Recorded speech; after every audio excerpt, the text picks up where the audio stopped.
पिलं? तुम्ही दारू पेले. ए तोंड सांभाळून बोलू नको. काय? तोंड सांभाळून बोल. हा. कोण दारू पिलं? तुम्ही दारू पेले.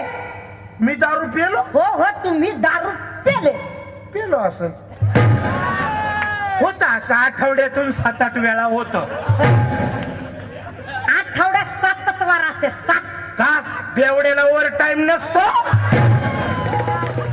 कायला बावळटच बेवड्याला सुद्धा ओव्हर टाइम असतो. असं 1000 वेळा सांगितलं धनी दारू पिऊ नका. हा. या दारूच्या पायी कुठं गावात फिरायला घेऊन जात नाही. हा. कुठं पिक्चरला नेत नाही. हा. ते आपल्या शेजारची पारू हा. तिचा नवरा तिला रोज फिरायला नेतो. बरं. तुम्ही नेलं का?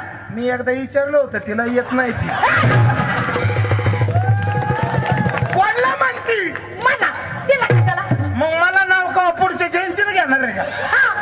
येईल. या दारूमुळे होतं सगळं. नाही. या दारूमुळं हा. धनी हा. दारू वाईट आहे. म्हणूनच मी ताईट आहे.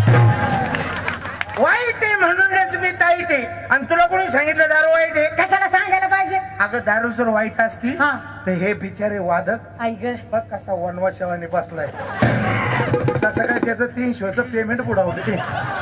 हे माझे साथीदार साथीदार वाजून वाजून माझं स्वागत केलं माहिती का? तसं काय मी निवडून आलोय. बरोबर आहे. एवढा जीव आहे त्यांचा माझ्यावर. हो अगं मी पिऊन घरी गेलो. मला जर झोप नाही ना आली हा. तर वाद्य वाजून झोपावतात. मग? तसं बी नाही झोपलो ना हा. याचा आवाज लई चांगला आहे. हो. अंगाई गीत गातोय डबू.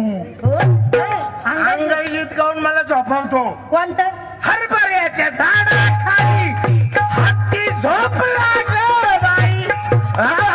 हरभऱ्याच्या झाडा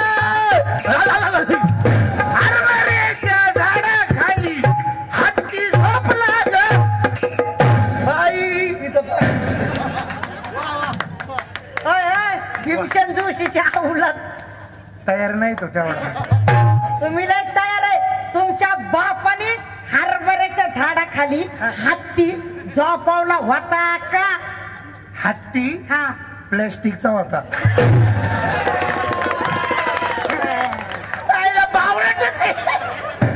हत्ती प्लॅस्टिकचा होता. असल हा, तुला कोणी सांगितलं दारू वाईट आहे? अहो सांगायला कशाला पाहिजे? काय? पुण्याला 40 लोक विषारी दारू पिऊन मिली. ओ बाबू मुंबईला 100 लोकांना विषारी दारूमुळे उलट्या आणि जुलाब झाले. दोन्हीकडून दारू बाहेर पचली नाही. हा. त्याला पचायला खानदानी बेवडा लागतो माहिती का? इथं आपल्या नसा